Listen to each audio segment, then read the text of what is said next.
바르셀로나의 중심거리, 파세 데 그라시아. 햇살이 돌길 위로 부드럽게 흘러내리는 이 거리 한가운데 유난히 파도처럼 출렁이는 건물이 하나 서 있습니다. 멀리서 보면 바위산 같고 가까이 다가가면 마치 살아있는 생명체처럼 느껴집니다. 이곳이 바로 가우디의 마지막 세속 건축물, 별표 까사 밀라 별표. 현지인들이 라 페드레라, 즉 돌산의 집이라 부르는 그 건축입니다. 1900년대 초 바르셀로나는 변화의 중심에 서 있었습니다. 산업화가 시작되고 새로운 부자들이 생겨나면서 도시 전체가 경쟁하듯 새로운 건축을 세웠죠. 밀라 부부는 당시 가장 혁신적이던 건축가 안토니 가우디에게 이렇게 말했습니다. 이전엔 없던 집을 지어주세요. 그 말 한마디가 지금의 까사 밀라를 탄생시켰습니다. 1906년에 공사를 시작해 1912년에 완공된 이 집은 처음엔 논란의 중심이었습니다. 당시 사람들은 돌무더기 같다, 도시 미관을 해친다 라며 비웃었죠. 하지만 가우디는 흔들리지 않았습니다. 그는 말했습니다. 자연에는 직선이 없다.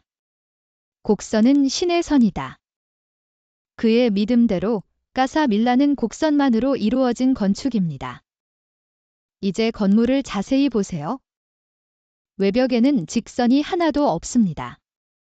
거대한 바위가 바람에 깎인 듯 물결처럼 부드럽게 이어지는 곡선들이 건물 전체를 감싸고 있죠. 창문은 마치 파도의 사이로 스며드는 공기처럼 흐르고 발코니 난간은 철을 구부려 만든 해초나 불꽃처럼 자유롭습니다. 그 난간 하나하나가 다 다릅니다. 철공 예술가 주자리, 가우디의 철학에 따라 별표 즉흥적으로 구부리고 비틀며 만든 조각들 별표입니다. 그래서 까사 밀라의 발코니는 철로 만든 파도라고 불립니다.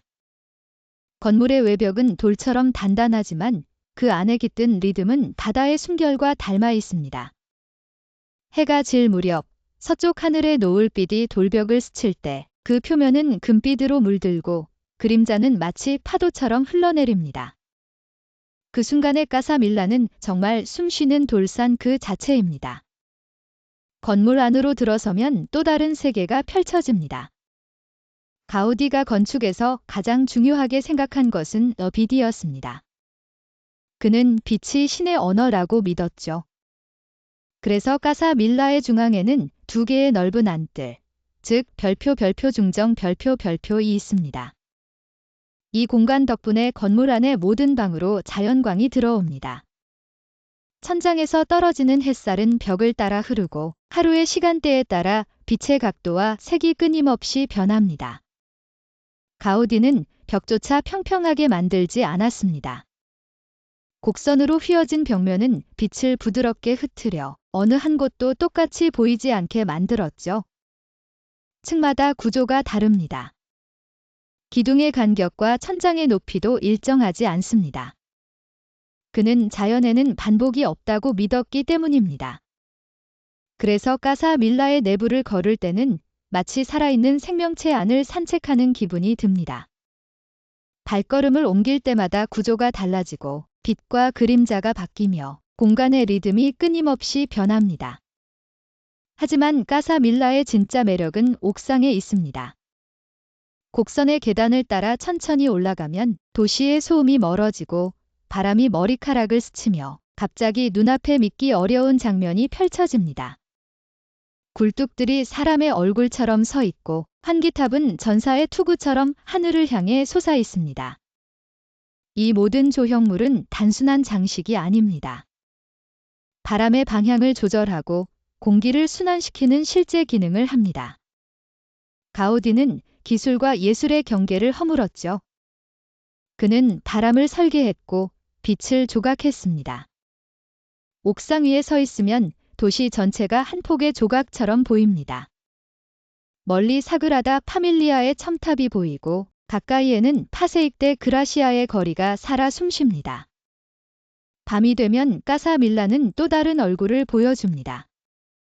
건물 전체가 은은한 조명으로 빛나며 매직 나이트라 불리는 공연이 열립니다. 음악과 빛이 어우러져 돌로 된 건축이 마치 살아 움직이는 듯한 착각을 줍니다.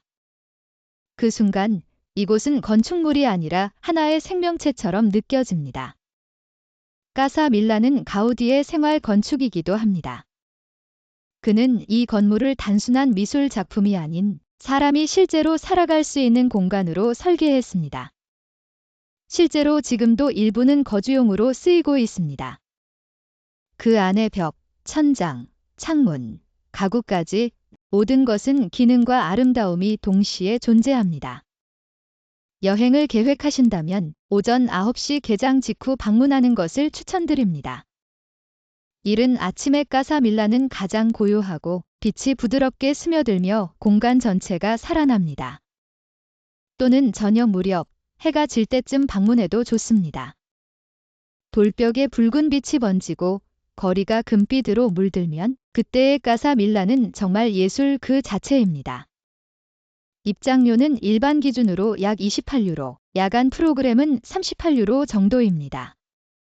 현장 구매보다는 공식 홈페이지에서 별표 사전 예약 별표를 추천드려요. 대기 시간이 길기 때문이죠. 관람 동선은 입구에서 안뜰을 지나 모델 하우스, 다락, 그리고 옥상으로 이어집니다.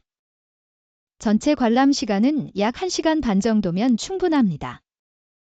사진을 찍을 때는 옥상 남쪽 모서리를 꼭 기억하세요.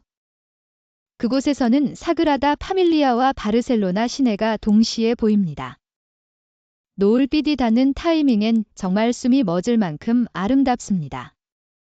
가우디는 생전에 까사 밀라를 완성된 건물로 생각하지 않았습니다. 그는 언제나 이렇게 말했죠. 자연은 멈추지 않는다. 건축도 멈추면 죽는다. 그래서 까사 밀라는 지금도 살아있는 건축입니다. 돌로 지어졌지만 바람처럼 흐르고 빛처럼 움직입니다. 100년이 지난 지금까지도 이 건물은 여전히 변화하고 있습니다. 까사 밀라를 걸으며 사람들은 종종 이렇게 말합니다. 정말 돌로 만든 건물 맞나요? 그럴 때마다 저는 이렇게 대답합니다. 가우디에게는 돌도 살아있는 생명체였어요. 그는 자연을 그대로 베껴온 것이 아니라 자연의 원리를 건축으로 번역했습니다. 그래서 까사 밀라를 보고 있으면 단단한 돌 속에서도 바람이 흐르고 정적인 건축 안에서도 생명이 느껴집니다. 이곳은 단순한 건물이 아닙니다.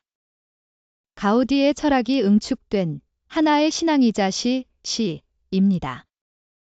그는 이 건물을 통해 인간과 자연, 예술과 과학, 빛과 어둠의 경계를 넘어서고자 했습니다. 오늘의 여행을 마치며 하늘빛이 바뀌는 까사 밀라의 옥상 위에서 잠시 눈을 감아보세요. 도시의 소음이 멈추고 바람이 얼굴을 스칠 때 당신은 아마 가우디가 느꼈던 그 경이로움을 이해하게 될 겁니다.